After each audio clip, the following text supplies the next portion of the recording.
Assalamualaikum warahmatullahi wabarakatuh. Perkenalkan nama saya Gita Nadiatu Saada, NIM 872031815005, Prodi Pendidikan Ekonomi, Ilmu Pendidikan, dosen pengampu, Bapak Karyadi, MM, mata kuliah Manajemen Keuangan. Di sini ada pengertian dan fungsi manajemen keuangan. Manajemen keuangan diartikan sebagai manajemen dana, baik yang berkaitan dengan pengalokasian dana dalam berbagai bentuk investasi secara efektif, pengumpulan dana untuk pembiayaan investasi secara efisien. Fungsinya itu, manajemen keuangan adalah merencanakan perolehan dan penggunaan dana untuk memaksimalkan nilai perusahaan. Di sini ada sumber dana perusahaan. Sumber dana perusahaan secara umum dapat dikelompokkan menjadi sumber dana jangka pendek, sumber dana jangka menengah, dan sumber dana jangka panjang.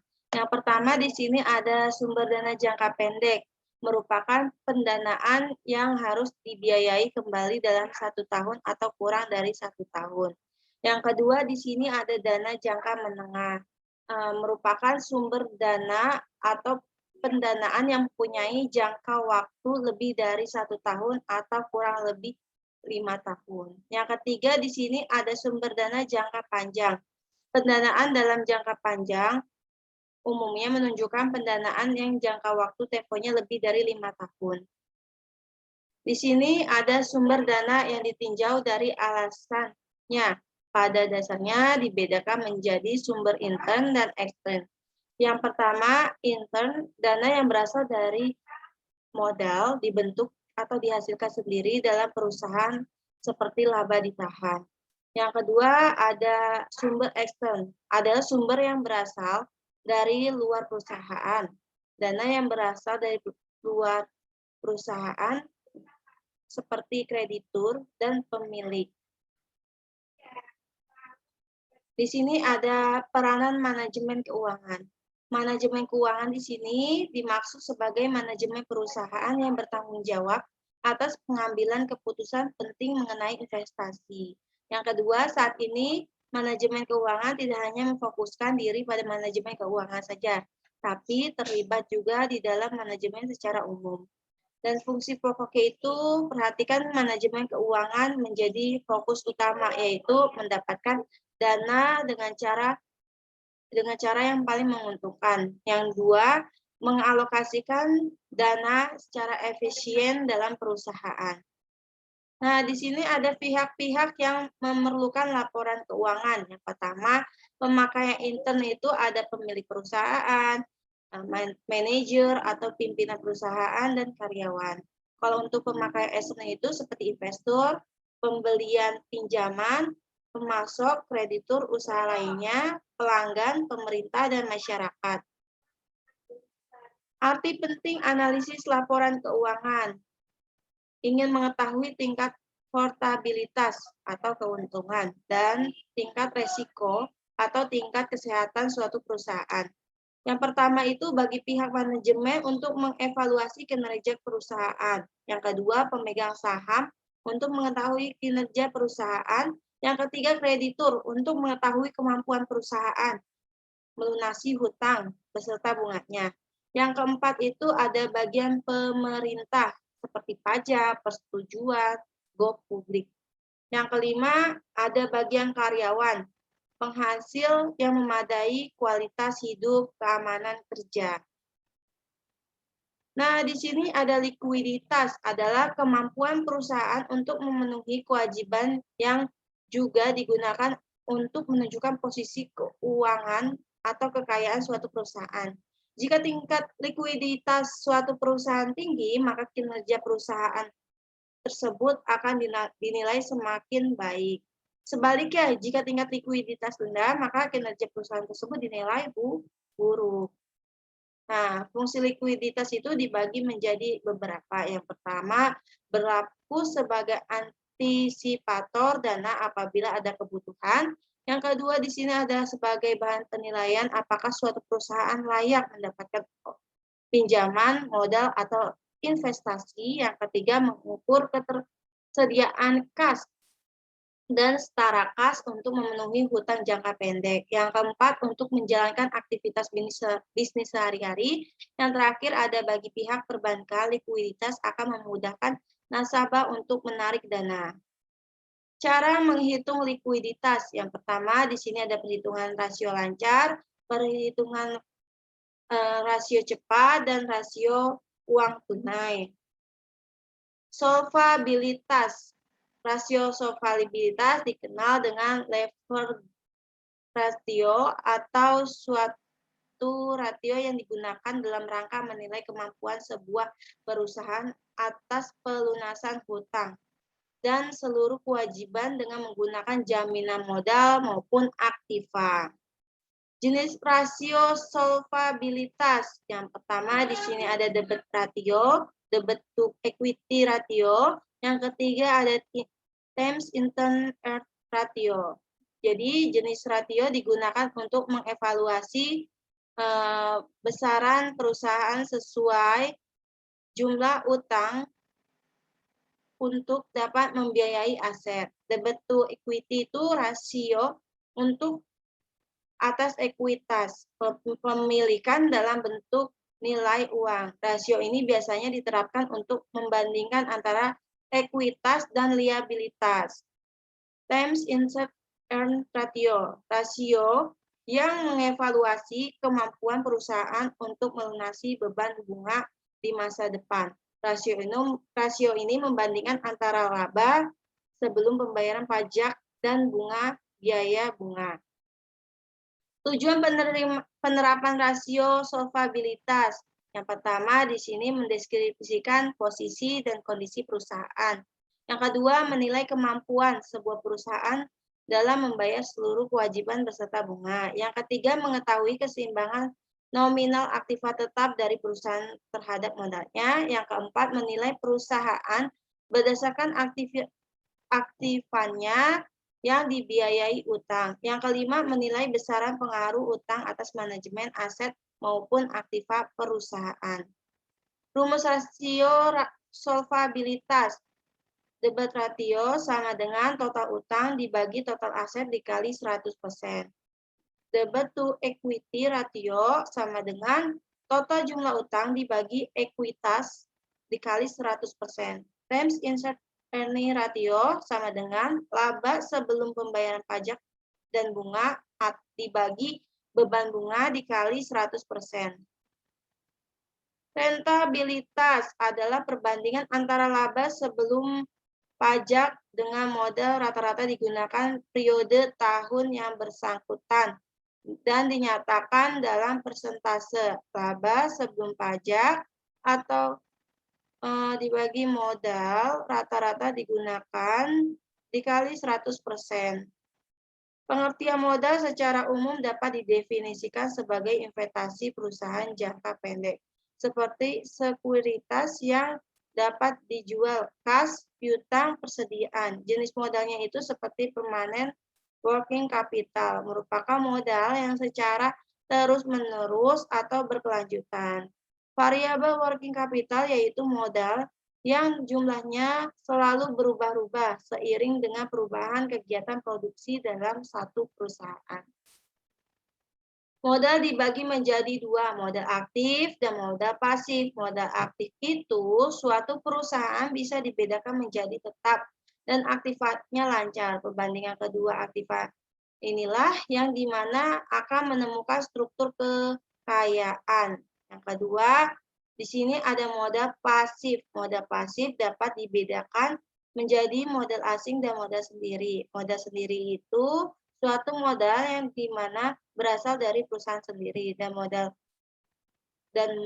yang dimaksud dengan modal asing adalah modal yang dimana berasal dari kreditur dan juga merupakan utang bagi perusahaan. Di sini ada pengertian modal kerja dan konsep modal. Kalau pengertian modal kerja, menurut Jumingan, adalah jumlah harta atau aktiva lancar pada neraca perusahaan, sedang konsep modal bersih adalah pengurangan harta lancar atau aset dengan pasifa lancar atau hutang lancar.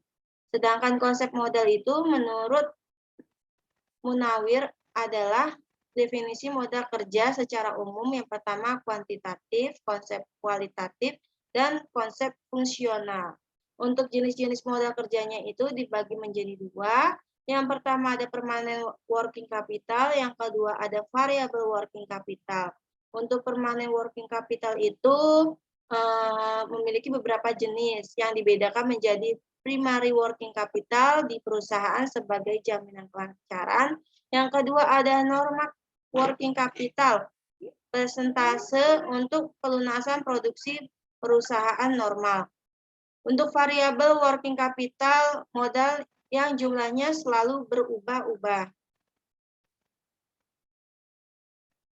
Di sini ada berikut ini adalah jenis dari variable working capital yang berlaku di perusahaan. Working capital perusahaan working capital yang dipengaruhi oleh fluktuasi musim. Silisal working capital perusahaan working capital disebabkan oleh fluktuasi konjuktur. Yang ketiga ada emergency working capital. Perubahan besaran working capital yang menyebabkan tidak diketahui karena terdapat keadaan darurat. Untuk rumus modal kerjanya di sini ada rumus rasio modal kerja sebenarnya sebagai berikut. Rasio modal kerja sama dengan aktiva lancar dibagi kewajiban lancar. Selain itu, rumus working capital yang berlaku sebagai berikut. Ada rasio modal kerja sama dengan kas ditambah investasi jangka pendek, ditambah investasi, ditambah piutang, dagang, atau catatan jangka pendek ditambah utang akun. Untuk rasio biasanya akan dinyatakan sebagai kelipatan.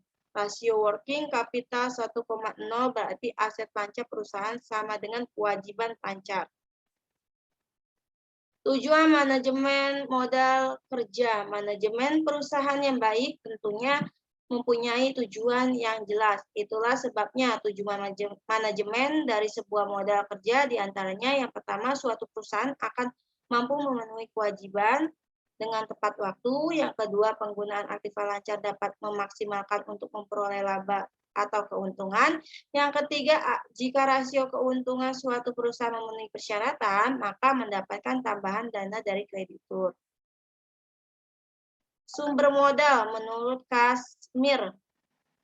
Di sini ada hasil operasi perusahaan, kedua keuntungan, penjualan surat-surat berharga, yang ketiga ada penjualan saham, yang keempat ada penjualan aktiva tetap, yang kelima ada penjualan obligasi, dan sebagainya.